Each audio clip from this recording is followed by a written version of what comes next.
जी दोस्तों, जितने भी भाई लूसेंट का 45वां टॉपिक देख लिए हैं, तो आज 46वां टॉपिक औरंगजेब से संबंधित होने वाला है। इसका कार्यकाल 1658 से 1707 ईस्वी तक रहा है। आज मैं आप लोगों को औरंगजेब से संबंधित प्रश्न बताने वाला हूँ। ये लूसेंट का वन लाइनर प्रश्न है। वन लाइनर का मतलब होता है प्रश्न और उत्तर साथ साथ देना होता है। लूसेंट का टॉपिक वाइज प्रश्न मैं डेली इसी चैनल पर लेकर आ रहा हूँ।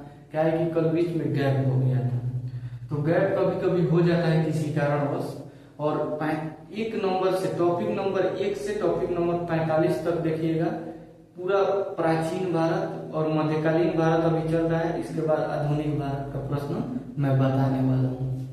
तो ये ऑनलाइन प्रश्न है। आप लोगों को मैं पढ़ाने के लिए बिल्कुल नहीं आया हूँ, बताने के लिए आता हूँ कि भाई ऐसा ऐसा प्रश्न जो है कि लूसेंट का है। और लूसेंट को बोला जाता है कि कंपटीशन का ब्रह्मास्त्र, क्योंकि ये हर एक विद्यार्थी के पास अवेलेबल रहता है। इसलिए मैं सोचा कि इसको कुछ अलग तरीके से हम बताते हैं, एक एक प्रश्न को लिख कर बताते हैं। कुछ लोग बताते हैं लूसेंट के बारे में, लेकिन पता नहीं चलता है उसका हाथ कहाँ है और पैर कहाँ है, मतलब कहाँ से कौन सा क्वेश्चन आया है। लेकिन ये प्रश्न मिलाइएगा तो 100% जो है कि टॉपिक वाइज मिलेगा। आज का पहला प्रश्न है, औरंगजेब का जन्म 24 अक्टूबर 1618 को दोहाद गुजरात नामक स्थान पर हुआ था। इसका अधिकांश बचपना का जो समय था वो नूरजहां के पास बीता था। औरंगजेब का बचपना का जो समय था वो नूरजहां का जो है कि साथ बीता था। और ये शाहजहां का पुत्र था। ये किसका पुत्र था? शाहजहां का पुत्र था। और शाहजहां का पुत्र था 18 मई 1637 को फारस के राजघरानों की दिलरास बानो बेगम के साथ औरंगजेब का निकाह हो गया।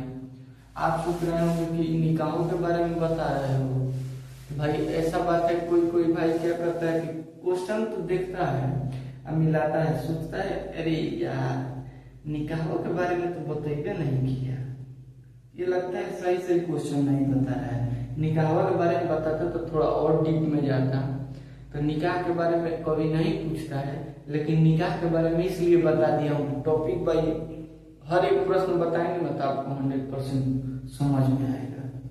तो 18 मई 1637 को फारस के राजघरानों की दिलरास बानो बेगम के साथ औरंगजेब का निकाह हुआ। अगला प्रश्न है, आगरा पर कब्जा कर जल्दबाजी में औरंगजेब ने अपना राज्याभिषेक 31 जुलाई 1658 को कराया। बोल रहा है कि आगरा पर कब्जा कर लिया, और कब्जा कर लेने के बाद जल्दबाजी में बोला कि हर हमारा शर्त राज्याभिषेक होगा, राज्याभिषेक होगा, हम राजा बनेंगे यहाँ के। राजा बनने के बाद 31 जुलाई 1658 को राज्याभिषेक करा लिया। जैसे राज्याभिषेक कराया, एक उपाधि धारण कर लिया। उस उपाधि का नाम है बहादुर आलमगीर बादशाह गाजी की उपाधि धारण कर लिया। तो क्वेश्चन पूछेगा कि बहादुर आलमगीर बादशाह की उपाधि धारण किसने किया? तो औरंगजेब ने धारण किया। अगला प्रश्न है, औरंगजेब के गुरु मीर मोहम्मद हाकिम थे। औरंगजेब के गुरु कौन थे? तो औरंगजेब के गुरु मीर मोहम्मद हाकिम थे। अगला प्रश्न है, औरंगजेब सुन्नी धर्म को मानता था। औरंगजेब किस धर्म को मानता था? तो सुन्नी धर्म को मानता था। ये जो है कि जैसे मोहम्मद साहब का मृत्यु हुआ तो मुस्लिम धर्म दो पंथों में बंट गया, शिया और सुन्नी। तो ये जो है कि सुन्नी धर्म को मानता था। अगला प्रश्न है, उसे औरंगजेब को जिंदा पीर के नाम से भी जाना जाता है। क्वेश्चन पूछता है कि जिंदा पीर के नाम से किसे जाना जाता है? तो औरंगजेब को जाना जाता है। अगला प्रश्न है, सिख धर्म के 9वें गुरु तेग बहादुर की हत्या औरंगजेब ने 1675 ईस्वी में दिल्ली में करवा दिया। सिख धर्म के 9वें गुरु तेग बहादुर की हत्या औरंगजेब ने 1675 में दिल्ली में करवा दिया। अगला प्रश्न है, औरंगजेब ने 1679 ईस्वी में जजिया कर को पुनः लागू किया। औरंगजेब ने 1679 ईस्वी में जजिया कर को पुनः लागू किया। ये जजिया कर होता क्या है? तो मान लीजिए आप किसी क्षेत्र में रहते हैं, उस क्षेत्र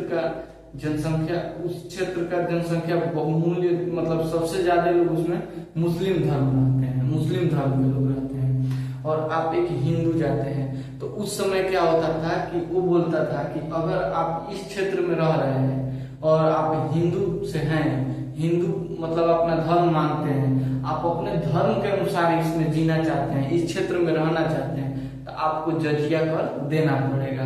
तो उसका एक टैक्स था ये जजिया कर, ये टैक्स के अनुसार वो जो है कि वसूलता था। अगला प्रश्न है, बीबी के मकबरे का निर्माण औरंगजेब ने करवाया।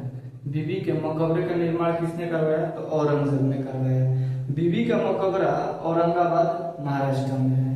बीबी का मकबरा औरंगाबाद महाराष्ट्र में है। 1886 ईस्वी में बीजापुर एवं 1887 ईस्वी में गोलकुंडा को औरंगजेब ने मुगल साम्राज्य में मिला लिया। बोल रहा है कि 1886 ईस्वी में बीजापुर एवं 1687 ईस्वी में गोलकुंडा को औरंगजेब ने मुगल साम्राज्य में मिला लिया। अगला प्रश्न है, मदना एवं अकना नामक ब्राह्मणों का संबंध गोलकुंडा के शासक अबुल हसन से था। बोल रहा है कि मदना एवं अकना नामक ब्राह्मणों का संबंध गोलकुंडा के शासक अबुल हसन से था। अगला प्रश्न है, औरंगजेब के समय हुए जाट विद्रोह का नेतृत्व गोकुला एवं राजा राम ने किया था। जो औरंगजेब के समय जाट विद्रोह हुआ था उसका नेतृत्व गोकुला एवं राजा राम ने किया था। अगला प्रश्न है, 1670 बोल रहा है कि 1670 में तिलपत की लड़ाई में जाट परास्त हुए, यानी जाटों की हार हुई। 1670 में जो तिलपत की लड़ाई हुई थी उसमें जाटों की हार हुई थी। अगला प्रश्न है, भरतपुर राजवंश की नींव जाट नेता और राजा राम के भतीजा चूड़ामन ने डाला था। बोल रहा है कि भरतपुर राजवंश की नींव जाट नेता यानी जाटों के नेता और राजा राम के भतीजा चूड़ामन ने डाला था। अगला प्रश्न है, औरंगजेब के समय में हिंदू मनसबदारों की संख्या 337 थी। बोल रहा है कि औरंगजेब के समय में हिंदू मनसबदारों की संख्या 337 थी। ये मनसबदार एक फारसी वर्ड था, फारसी शब्द था। ये जो है कि प्रशासन के लिए यूज किया जाता था। उसमें हिंदुओं की संख्या, प्रशासन बल में हिंदुओं की संख्या 337 थी। अगला प्रश्न है, औरंगजेब सर्वाधिक हिंदू अधिकारियों की नियुक्ति करने वाला मुगल सम्राट था। बोल रहा है कि औरंगजेब सर्वाधिक हिंदू अधिकारियों की नियुक्ति करने वाला मुगल सम्राट था। अगला प्रश्न है, औरंगजेब का पुत्र अकबर ने दुर्गादास के बहकावे में आकर अपने पिता के खिलाफ विद्रोह कर दिया। बोल रहा है कि औरंगजेब का पुत्र अकबर का सेशन जो है कि इससे 2-3 वीडियो पहले मैं बता दिया हूँ। क्या है कि लूसेंट में जिस हिसाब से टॉपिक दिया है उस हिसाब से मैं बता रहा हूँ। तो आप मत सोचिएगा कि औरंगजेब का बता रहा है और इसके बाद इसके बेटे का अकबर के बारे में बताएगा, ऐसा नहीं है। इससे पहले अकबर के बारे में मैं बता दिया हूँ। तो औरंगजेब का पुत्र अकबर ने दुर्गादास के बहकावे में आकर अपने पिता के विरुद्ध विद्रोह कर दिया। अगला प्रश्न है, भारतीय शास्त्रीय बोल रहा है कि भारतीय शास्त्रीय संगीत पर फारसी में सबसे अधिक पुस्तकें औरंगजेब के ही शासनकाल में लिखा गया। बोल रहा है कि भारतीय शास्त्रीय संगीत पर फारसी में सबसे अधिक औरंगजेब के ही शासनकाल में पुस्तकें लिखा गया। अगला प्रश्न है, औरंगजेब स्वयं वीणा बजाने में सक्षम था। तो क्वेश्चन पूछ देगा कि औरंगजेब स्वयं क्या बजाने में सक्षम था? तो वीणा बजाने में सक्षम था। अगला प्रश्न है, औरंगजेब 1665 ईस्वी में हिंदू मंदिरों को तोड़ने का आदेश दिया। औरंगजेब 1665 ईस्वी में हिंदू मंदिरों को तोड़ने का आदेश दिया। अगला प्रश्न है, औरंगजेब का मृत्यु 20 फरवरी 1707 ईस्वी को हुई। औरंगजेब का मृत्यु 20 फरवरी 1707 ईस्वी को हो गई। अगला प्रश्न है, औरंगजेब के समय सूबों की संख्या 20 थी। औरंगजेब के समय सूबों की संख्या 20 थी। अगला प्रश्न है, औरंगजेब का परम लक्ष्य क्या था? तो औरंगजेब का परम लक्ष्य के बारे में हम लोग देख लेते हैं। दारुल हर्ब काफिरों का देश। बोल रहा है कि दारुल हर्ब काफिरों का देश दारुल इस्लाम के देश में परिवर्तन करना ही इसका परम लक्ष्य था। बोल रहा है कि औरंगजेब का परम लक्ष्य क्या था? तो दारुल हर्ब काफिरों के देश को दारुल दारुल इस्लाम के देश में परिवर्तन करना ही इसका परम लक्ष्य था। अगला प्रश्न है, औरंगजेब के शासनकाल में मुगल सेना, बोला कि औरंगजेब के शासनकाल में मुगल सेना में सर्वाधिक हिंदू सेनापति थे।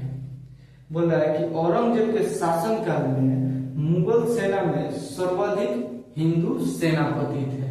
तो इससे पहले मैं क्वेश्चन के बारे में बता दिया था कि औरंगजेब एक ऐसा शासक था जिसमें जो सबसे ज्यादा हिंदुओं का भर्ती करता था सेना में, आधिकारिक तौर पे जो है कि सबसे ऊंचे पद पे इन्हीं लोगों को रखता था।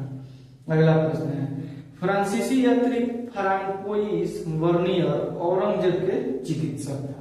बोल रहा है कि फ्रांसीसी यात्री फ्रांकोइस बर्नियर औरंगजेब का चिकित्सक था। ये औरंगजेब से संबंधित महत्वपूर्ण प्रश्न था, टॉपिक वाइज प्रश्न था। कल का टॉपिक होने वाला है मुगल शासन व्यवस्था से संबंधित, इसके बारे में हम लोग कल के वीडियो में देखेंगे। ऐसे प्रश्नों के लिए हमारे चैनल को सब्सक्राइब जरूर कीजिएगा, इस वीडियो को ज्यादा से ज्यादा शेयर कीजिएगा, ना मन करे तो लाइक कर दिया तो ठीक बा।